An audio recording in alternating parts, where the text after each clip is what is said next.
These are violent criminals, so they're not going to go down easy. ABC Tuesdays. Let's get this done. The Rookie is back. We have 2 new rookies starting today. Howdy. Being a cop is stressful 24/7. Every year on the job is different. And Training Day We have a serial killer at large. never ends. We need an ambulance! The Rookie. All new Tuesdays on ABC and stream on Hulu. Good evening, and welcome to the Night Owl. It's good to have you back if you're a frequent visitor. But if this is your first time, then welcome. Make yourself at home. There's room. Oh, but I have to warn you. Content may contain adult language and scenarios that may not be suitable for all audience members, so listener's discretion is advised. If you like what you're listening to, head on over to iTunes, subscribe, comment, review. It's a small thing, but it goes a long way, and is so much appreciated. You can follow us on YouTube, Instagram, Twitter, and even shoot an email at thebirdbrainpodcast@gmail.com. Some people are photogenic and love the camera, while others do their best to hide away from it. There may be something to that. Lock your doors, check your windows, and get comfortable, because you won't be sleeping tonight. I give you the negatives.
Treat them like they're the most important thing.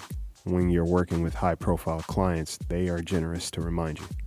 Or momagers who swear that their kid is the best thing since anything, really.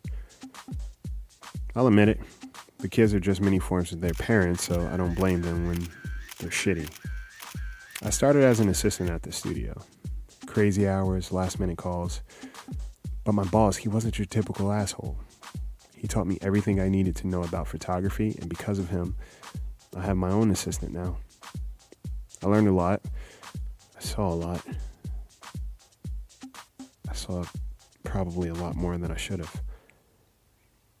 You wouldn't think, but there is a heavy superstition in the photography world. From lights to your lenses, there are little and big no-nos and must-haves that every photographer should know. Pictures take a part of your soul, and no, I didn't learn it being a photographer. I heard it from my family growing up, all the time. They didn't really like pictures, and they made it pretty clear. If you took someone's picture, you're bound to discover something about them that they don't want you to see or know. One guy was having an affair with his nanny. The proof was in the proofs, and the wife got them first. Needless to say, that was kind of awkward. But yeah, things like that. My boss, no, more like my mentor before he passed away, always told me not to take every job because sometimes you were selling your soul to the devil. When he was alive, I watched how he moved. Some days he was on it, other days it was if he wasn't really there. I'd step in on his off days, and that's how I got some of my clients now. The night that they found him, they said the scene was brutal. Apparently, it was a deal gone bad. My boss had a nasty history with some guys he worked with doing other business. They didn't find everyone involved, but the show must go on, as he'd say. I picked up the slack, and fortunately, I knew enough to keep everything fluid. The assistant fell in my lap. Cool kid, keeps to himself, very helpful, and asks a lot of questions. I don't mind because that's how you learn. But his habits aren't the most normal. Let's just put it that way, okay? I remember having to come back to the studio late one night after a crazy celebrity shoot. And my assistant was in the dark, talking to himself. But not to himself because I heard someone responding. What's crazy, I didn't even scare him when I came in. It's almost like he expected me. No one else around. It was just him. Weird shit would happen on some shoots too. Electronics wouldn't work. Pets would go bonkers when he was around. Babies that are usually pretty calm and chill would just act out.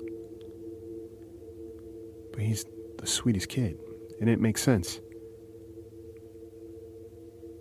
As a photographer, you'd go home and go to sleep still seeing flashes when you close your eyes. But it wasn't just light flashes I was seeing. I saw violence. A lot of it. I even saw my mentor, and that was not okay. However he died, it wasn't peaceful. I remember waking up. When I woke up, it looked like someone was standing in the corner of my room. I jumped to turn the light on and they vanished. Oh man. The next day was going to be a long one, so while I needed to sleep, I didn't get much of it. Fortunately, when I got to set, my assistant already had everything up and running. Hey man, did you sleep here? Yeah, I figured we should have everything in order. I hope that's okay. Yeah, it's all good, man. I grabbed my camera and flash and did my usual random shooting around to make sure the light was even. I glanced over and everything seemed good enough. No time to check completely because the client had already arrived. Pop artist with a full-ass entourage. My assistant knew him better than me. It went well. It wasn't horrible, thank God. At the end of the day, we broke down. I came home and looked at the pictures. The pictures. I snapped a couple of randoms of my assistant when he wasn't looking. I got to those, and in the photo, it was blood everywhere. Blood on him, blood on the walls, and there was my mentor, lifeless, under him.